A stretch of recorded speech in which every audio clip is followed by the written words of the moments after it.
नमस्कार। आज हम एक बहुत ही खास किताब की दुनिया में गोता लगाने वाले हैं, मार्क नेपो की द बुक ऑफ अवेकनिंग। देखिए, ये कोई आम किताब नहीं है। इसे एक साथी की तरह समझिए, जो पूरे 1 साल तक हर दिन हमें खुद से और इस दुनिया से और भी गहराई से जुड़ने में मदद करता है। ये हमारी आत्मा को पोषित करने का और हम सबकी इंसानियत का जश्न मनाने का एक बहुत ही खूबसूरत तरीका है। तो आज हम इस किताब के साथ एक पूरे साल का सफ़र तय करने वाले हैं। हम शुरुआत करेंगे किताब के परिचय से, फिर साल की चारों तिमाहियों से गुजरेंगे। मतलब आंतरिक शुरुआत से जीवन के प्रवाह तक, फिर अभ्यास और आभार से होते हुए आखिर में पूर्णता और नवीनीकरण तक। और हाँ, सबसे ज़रूरी बात कि इस सफ़र की सीख को अपनी ज़िंदगी में कैसे उतारें। तो जैसा हम बात कर रहे थे, ये किताब 1 साल का पूरा आध्यात्मिक सफ़र है। इसके 12 महीने समझ लीजिए 12 चैप्टर्स की तरह हैं, जिसमें कहानियां हैं, कविताएं हैं और छोटे छोटे अभ्यास हैं। ये सब मिलकर हमें कृतज्ञता, संवेदनशीलता और जिंदगी में हर पल कुछ नया महसूस करने के लिए तैयार करते हैं। तो चलिए इस मासिक रोड मैप को और करीब से देखते हैं। तो चलिए सफ़र के पहले पड़ाव पर चलते हैं। साल की पहली तिमाही, ये वो वक्त है जो हमें बाहर की दुनिया से पहले अपने अंदर झांकने के लिए कहता है। यह है हमारी आंतरिक शुरुआत का समय। तो साल की शुरुआत होती है जनवरी से, जो हमें याद दिलाता है कि हर सुबह जागना अपने आप में किसी चमत्कार से कम नहीं है। ये महीना हमें रोजमर्रा के छोटे छोटे पलों की कीमत पहचानने और उन पुराने बोझों को पीछे छोड़ने के लिए कहता है जो अब हमारे किसी काम के नहीं रहे। इस महीने के विचार हमें बहुत गहरी बातें सिखाते हैं। जैसे 12 जनवरी की बात करें तो ये हमें अपने मुखौटे उतारकर असली रूप में जीने का न्योता देता है। और 19 जनवरी को एकांत का महत्व समझाया जाता है। जानते हैं कैसे? जैसे एक बीज जमीन के नीचे चुपचाप ताकत इकट्ठा करता है, ठीक वैसे ही हम भी शांत पलों में खुद को संवार सकते हैं। जनवरी में आत्मचिंतन के बाद फरवरी का महीना प्यार के हर रंग से मुलाकात कराता है। चाहे वो प्यार खुद से हो, दोस्तों से हो, पार्टनर से हो या फिर इस पूरी दुनिया से हो। ये महीना हमें अपने दिल के दरवाजे और ज्यादा खोलने के लिए तैयार करता है। इस महीने की सीख तो सच में दिल को छू जाती है। जैसे 2 फरवरी का चिंतन हमें बताता है कि प्रेम को अपनाने के लिए संवेदनशील होने का साहस भी चाहिए। और 14 फरवरी को एक बहुत ही प्यारी बात कही गई है, अपने उन हिस्सों के प्रति कोमलता दिखाना जो अब भी दर्द में हैं। ये खुद को प्यार करने का एक कितना गहरा तरीका है ना? और जैसे जैसे सर्दी की पकड़ ढीली पड़ती है, मार्च का महीना हमें अपनी सच्चाई पर डटे रहने की हिम्मत देता है। ये हमें सिखाता है कि डर का सामना कैसे करें, अपनी कमियों को कैसे अपनाएं और बिना किसी माफी के खुलकर अपनी जिंदगी जिएं। मार्च हमें कई जरूरी सबक सिखाता है, जैसे 15 मार्च का चिंतन। ये हमें नहीं कहने की आज़ादी के बारे में बताता है। और सोचिए, ये सिर्फ एक शब्द नहीं, बल्कि खुद के लिए प्यार और सम्मान दिखाने का एक तरीका है। फिर 27 मार्च को हमें याद दिलाया जाता है कि साहस के छोटे छोटे कदम ही एक दिन बड़े बदलाव की वजह बनते हैं। तो पहली तिमाही हमें अंदर से तैयार करती है। अब सवाल ये है कि क्या हम जीवन के प्रवाह के साथ बहने के लिए तैयार हैं? चलिए अब दूसरी तिमाही में प्रवेश करते हैं। अप्रैल का महीना हमें सीधा प्रकृति से जोड़ता है। जैसे वसंत में प्रकृति एक नया रूप लेती है, वैसे ही ये महीना हमें सिखाता है कि जीवन के हर बदलाव का स्वागत कैसे करें, चाहे वो कोई अंत हो या फिर कोई नई शुरुआत। इस महीने के विचार बहुत प्रेरणा देते हैं।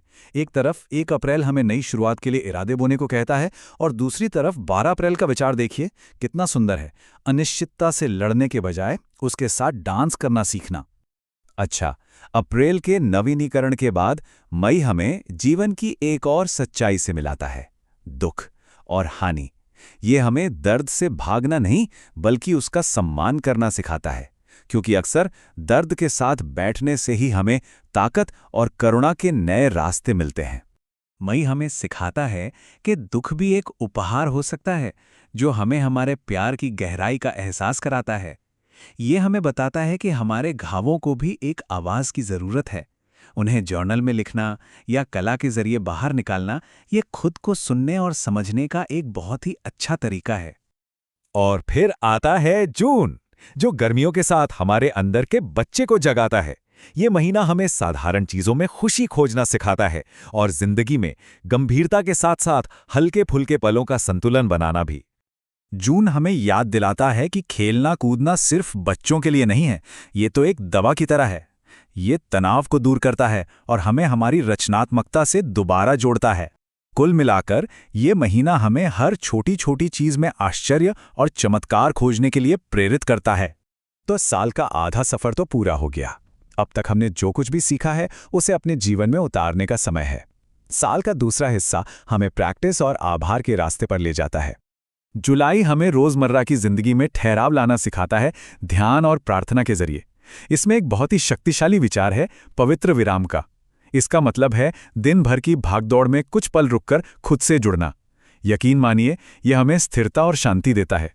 अगस्त हमें काम और आराम के बीच संतुलन बनाना सिखाता है और यहाँ एक बहुत दिलचस्प नजरिया मिलता है, विश्राम को एक प्रतिरोध के रूप में देखना। मतलब लगातार काम करते रहने के दबाव के खिलाफ आराम करना भी एक जरूरी और एक तरह से क्रांतिकारी कदम है।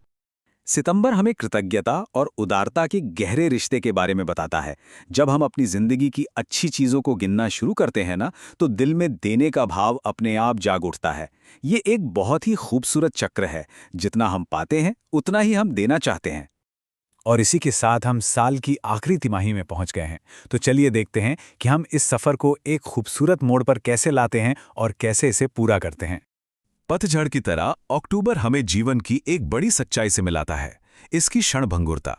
हाँ, ये विषय थोड़ा गहरा जरूर है, पर नेपो इसे बहुत ही संवेदनशीलता से समझाते हैं।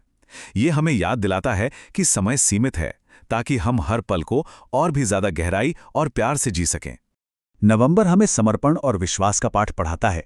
देखिए, जिंदगी में हर चीज पर हमारा कंट्रोल नहीं हो सकता और कभी-कभी बस प्रवाह पर भरोसा करना ही सबसे बड़ी समझदारी होती है। ये महीना हमें जाने देने की कला सिखाता है। और साल का अंत होता है दिसंबर के साथ, जो हमें सिखाता है कि हर अंत असल में एक नई शुरुआत का बीज होता है। ये अपनी यात्रा पर सोचने, बीते साल के तोहफों को इकट्ठा करने और आने वाले कल के लिए नए इरादे बोने का सबसे सही समय है। तो ये थी द बुक ऑफ अवेकनिंग के साथ एक साल की यात्रा की एक छोटी सी झलक। लेकिन असली सवाल तो ये है कि इस किताब की सीख को अपनी रोजमर्रा की जिंदगी का हिस्सा कैसे बनाया जाए। इसकी शुरुआत ना बहुत छोटे छोटे कदमों से हो सकती है, जैसे अपनी सुबह की चाय या कॉफी के साथ कुछ मिनट निकालकर बस एक पन्ना पढ़ लिया, या दिन में जो भी विचार मन को छू गया उसे एक डायरी में लिख लिया। छोटे छोटे अनुष्ठान जैसे मोमबत्ती जलाना या किसी दोस्त से अपने विचार साझा करना इस अभ्यास को और भी गहरा बना सकते हैं। बस एक बात याद रखिए, नेपो के इस ज्ञान पर बार बार लौटने से ही छोटी छोटी समझ स्थायी विकास में बदलती है। उम्मीद है कि ये सफर सभी को हर महीने इरादे, उपस्थिति और खुले दिल से आगे बढ़ने में मदद करेगा। तो अंत में बस एक सवाल, इस सफर से प्रेरणा लेकर आने वाले साल में कौन सा एक बीज बोना चाहेंगे?